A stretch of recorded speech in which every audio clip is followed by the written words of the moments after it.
Welcome everybody, great to see you. Let's pray.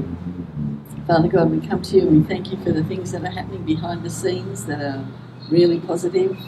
I ask especially, Lord, for courage for everybody to stand up against the digital ID. So many people are afraid, Lord, and fear is not something that can stop us standing up. We have to stand strong. We're standing for our kids and our grandkids, and we ask this in your name. Right. As we say every week, we are now on TikTok, YouTube, Rumble, and Facebook. We've got reels going on. They are really getting a lot of views, which is great. Now, November the 30th is 30 days away. So we are having a no digital ID rally here. If you think it's okay, you see everyone going in with the tap with their bank card. I just feel sick every time I see someone do it. They have no idea what they're allowing the government to do to them. And honestly, if you think you know what the digital ID is about and you're considering getting one, you need to be here on the 30th of November.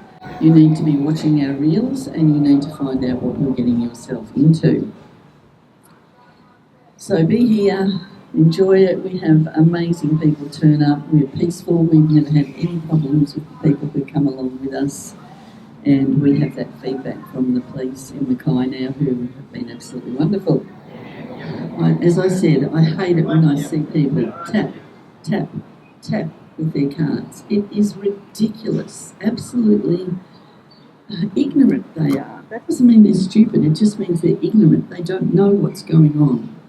People are not thinking of where this is going. It's so easy, they say. Oh, a digital ID, that's easy. And it's so easy not to use cash. Well, how easy is it going to be when your bank account is frozen? How easy? And that's what they're going to do. They're already doing it to a lot of people. So it might be easy at the moment, but not for long. Not for long. Let's look at COVID. COVID was the test run for this. And during COVID, they collected data.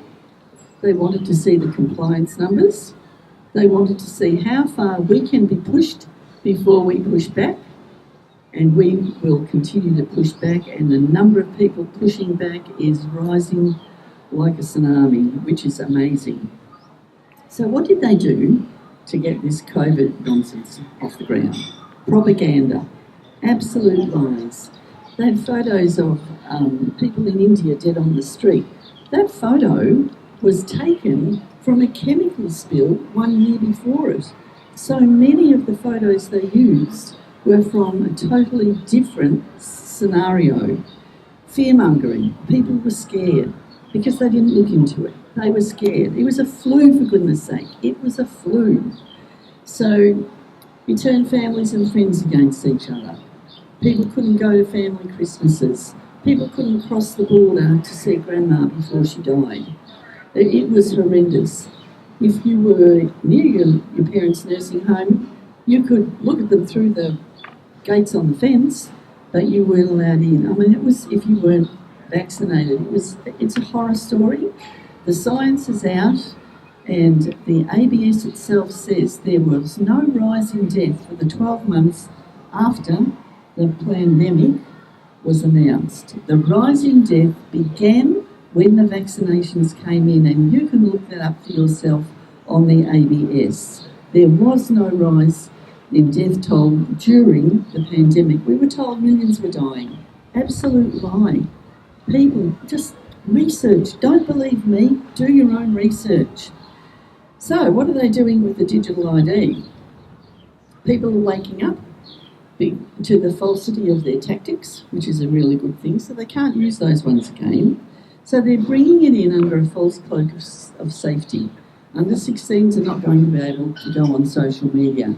Oh, because we've got to keep them safe. They don't care about our kids. They never cared about us injecting poison into those who would take it. So they're pulling everything that you live off onto one platform. Your driver's licence, your birth certificate, your bank accounts, your tax file numbers, your MyGov Centrelink accounts, your health record. If you have a health record, get rid of it. I actually had a doctor, I refused right from the start again. I looked into it and thought, there's no way this is safe. And I actually had my doctor at the time said to me, do not get one. It is not private and it is not reliable. So if you have a My Health record, you need to get into Medicare. You think you can do it online and get rid of it. So when someone hacks your account, they might be able to hack your bank account at the moment. A lot of people have been hacking the MyGov accounts. But when they hack, after, people who have a digital ID, they've got your life. They've got everything because it's all in the one place. Your money, your health, all your details, they will have. They will have. My goodness. And then the government can shut off all of these with the push of a button if you don't comply. But remember, the government does not rule by force. It rules because people comply. So we stop complying. Remember the program for pandemic number 1? Oh, just 2 weeks to flatten the curve. We all heard that how many times, for how many months and forever. We're all in this together. Not. Politicians didn't have to get the jab. Not at all. We posted a video of Greg Williamson in 21, that's our mayor, for those not in Mackay, and he was literally threatening that they would choose life or death. If you weren't vaccinated, you wouldn't be on the good side.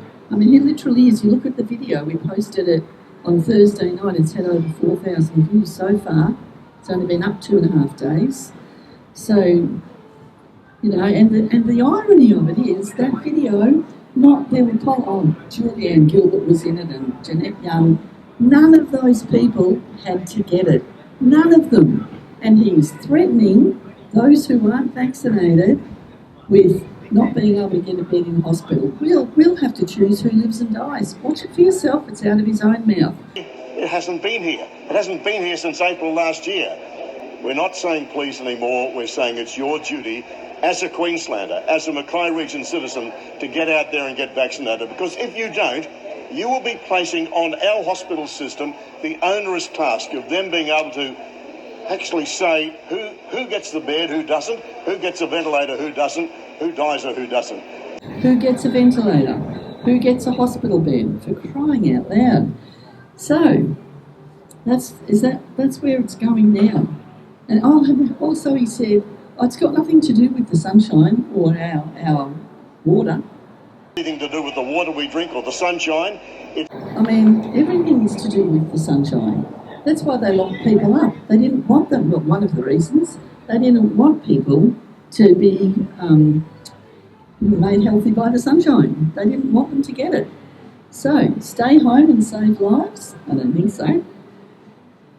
And then, of course, there were the well camps, weren't there? And there was a time where it was looking like they were going to round up all of those who were not vaccinated and put them into wellness camps and force vaccinate them.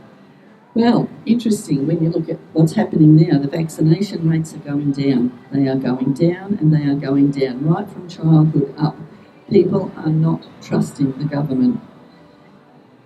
They can't do that again. We're awake to it. Too many people are awake to those protocols. So now the digital ID is going to come in, and it will come in under the guise of our safety.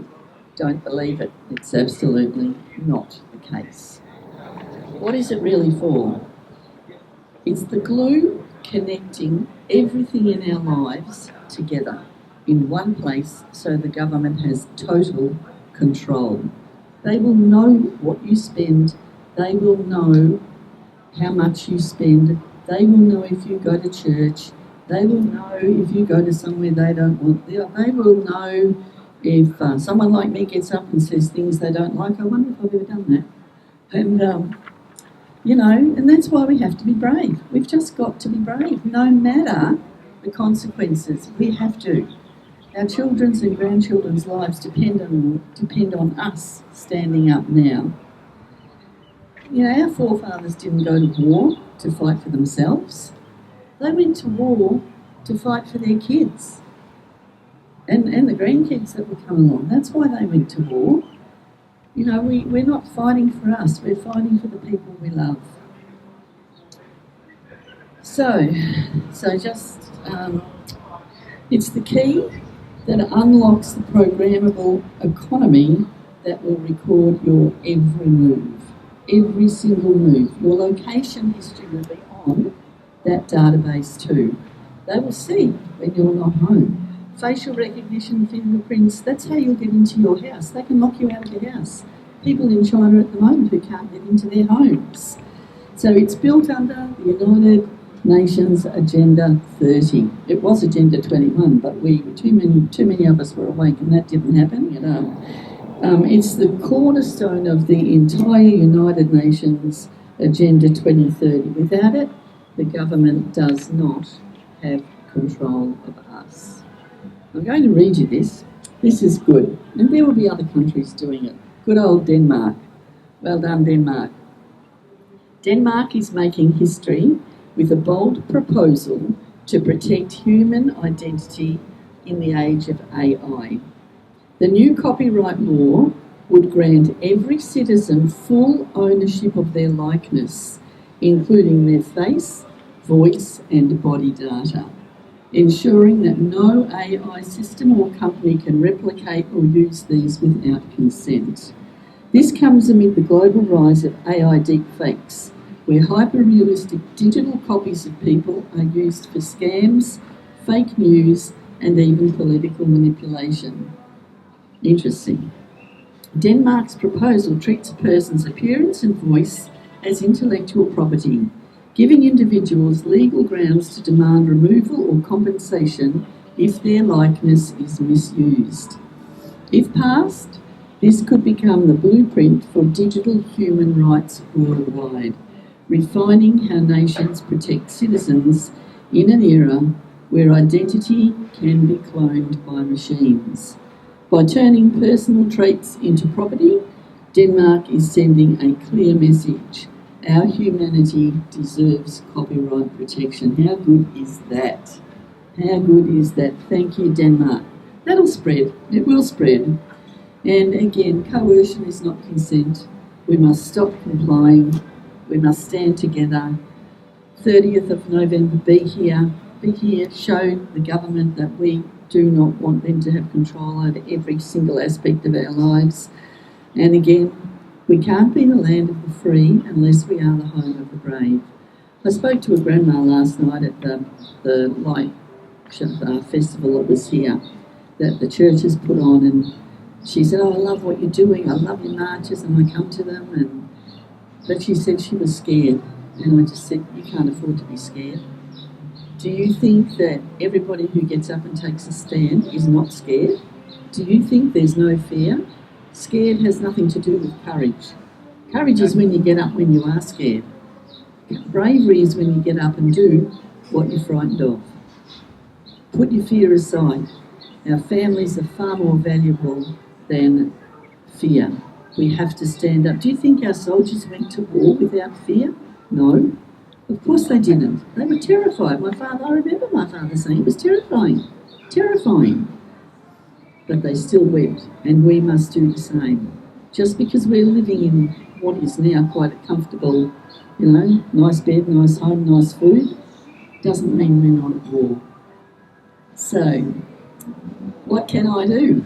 So 27 million people in Australia, we can change the world.